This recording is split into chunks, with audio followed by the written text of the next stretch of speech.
short recording of a presentation on Higher Education 4.0, a project funded for the three institutions in the Connacht Ulster Alliance, soon to be called the Atlantic Technological University. It's about addressing the STEM talent shortage through new digitally enabled models of higher education. These are sort of new models of higher education as opposed to digitizing existing models of education. Now, firstly, let's have a look at digitizing of continuing education, how it's emerged since, I suppose, the 90s in a way, because in the 90s, we did have interactive multimedia, often on CD-ROMs that you would put in a computer. They tend to be click to continue. They were very expensive to make and often quite boring too. In the noughties, we had the YouTube generation, or live online education as well. In other words, people were able to easily make recordings that they could put on the web. People were easily able to just do live events online. So anyone could do this. Anyone could generate content. Anyone could teach live online. It became much easier to do. In 2002, we started our online classes. They were really just live online evening classes. We had 5 students in a BSc in quality management. So that was where we started in Sligo. In 2012, as another year that I think is of interest, it was the year of the MOOC, when people were putting courses free online, but there was no accreditation. An interesting year, lots of issues there, but an interesting year. In 2020, we reached 4,500 online learners. That particular image there shows you how it grew very quickly. It was just like pushing an open door, as we often say. Of course, in 2020, we got COVID, and then everybody who was doing evening class went online. So it looks like everybody will be doing the same as us, these live online classes. No way back now, or is there? But in a way, that's really just digitization. Or it's not digitalization, it's not digital transformation, it's not new models, it's just the existing models of accreditation, the existing models of teaching. So what has been emerging? Well, the massive open online courses, as we said. Alison, there's a free online learning University of the People, which is a low-cost university. LinkedIn Learning, not university learning or not higher education, but really good training at a low cost. The concept of unbundling, some people produce the material, other people deliver it or assess it and give the credits. Not everything is done by the same organization.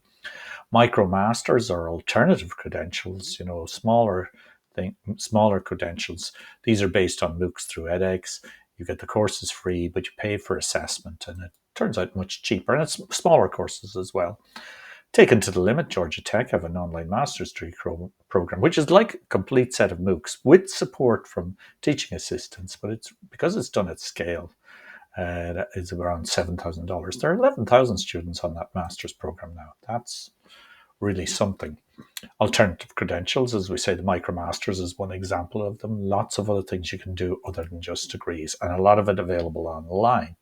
And then a lot of this is issued as digital credentials. In other words, you just get an electronic certificate that you can display online, and that employers can, what we say, drill down into the details. It can hold a lot of data, which is much more useful than a paper certificate. Okay, some of these are being issued on blockchain so that people can ensure their reliability. It remains to be seen if blockchain is needed. Self-directed learning, people can just go and learn online themselves, even towards a qualification. The flipped classroom, people learn online before the class and then come to the class prepared. Peer learning, people learn off their peers online. Free range learning, you just decide what you want to learn. Maybe get it all into an integrated qualification or not. Get recognition for what you've been learning on your own or your work experiences. The MOOC Consortium, in other words, this is an organization where they recognize each other's large-scale courses, degree apprenticeships, work-based learning, a bit like degrees, but just you learn while you're in the workplace, either online or on the job. The use of simulators rather than coming to labs, even remote labs, real equipment that can be accessed over the internet. Project-based degrees, no classes whatsoever, just you learn online and then you do projects during the day. and adaptive learning, where you learn online and the system learns and makes recommendations to you as to what you can do next. Those are all the sort of things. Now, digital transformation. Are we really just digitizing what we've done already? If you look at traditional classes, practicals, assignments, exams, we can digitize those. We can have Zoom classes. We can have recordings. That's really just the same, very similar to classes. Maybe a slight improvement in access and a slight improvement in pace. Okay. We can put in simulations instead of practicals. That has its improvements, but really is the same form of learning. We can have electronic submission of assignments. We can have online quizzes and exams, really making it better by digitizing it. There's no question about it. It's either better in form of access or maybe even in the form of performance. But digitalization is looking at totally different ways of learning or different models. So what about really low-cost courses that are at huge scale? That's possible because of digitization, but we have to make improvement. Well, we know we can make the content available, but we may need to make the support available at scale, or the examination, the assessment available. But these things can be done as well, and currently are being done. Artificial intelligence systems that are adaptive and adapt to the needs of the user, and the user just works through it on their own, so they get more guidance from the system than they do from individuals. Micro credentials. Do we need big degrees, full degrees at all? Would employers be satisfied with smaller chunks of credentials? Competencies, in other words, it's not about getting 40 or 50% in examinations. It's about showing that you're competent at doing something. What about degrees that take place in the workplace, or other programs that take place in the workplace, or ones that are maybe in a college, but they're completely project-based? Those are different models that have been difficult to do in the past, a lot of these, but are more easy to do now because we have digital technologies. In our Higher Ed 4.0 project, our project is about responsiveness to employers and learners. There's an external facing part of that where we talk to employers. We're going to talk to individual people about their career pathways, what they want to do, what they've learned already. Can we recognize that? But when we talk to these people outside the organization, we need to respond to them.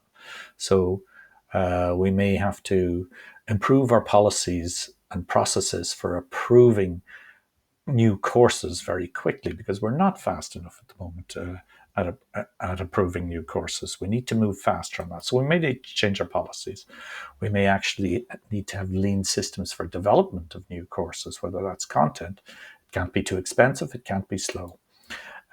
We may need to develop new models of learning that would suit people in the workplace. And those are the sort of things we're working on, say stackable micro-credentials, project-based degrees, work-based degrees, and lots of other things as well. Okay, we do need your help in this. We do need your help. We need you to tell us what you need. We need you to take on students on work-based degrees, and we need you to feed into project-based degrees, give us projects and take people on placement, things like that. We do need certainly help from industry. This is an example of one project that is in this type of thing is included here, but we've been working on this in a few years. A work-based degree in mechatronics systems, an ordinary degree, 3 years in the workplace, and the student is in the workplace continuously, unlike an apprentice, no block release. 3 days working, 2 days, and they're studying online, so they can be anywhere in the country. They can take a job near where they live, so they can live at home and gain an income. So it's more affordable. And we believe the reason for doing this is because not only will it be more affordable for the students, but they will become better engineers this way, because they will perform better in the workplace, and because they see the relevance of their studies, will do better in their studies. So this is an example of a new model of learning that's enabled by technology. Okay, so if you want to know more about this, if you want to offer to help us, if you think you can get something out of this, please get in touch with me. Thanks very much.